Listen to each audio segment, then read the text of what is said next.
Harvey here from Harvey's RVs. Just making another short video to kind of give you all the idea of the amount of clutter in this motorhome. Of course, there's my metal detectors. That is not clutter.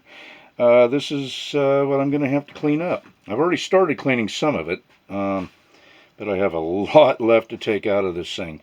Of course, I have my tools scattered around and whatnot and everything.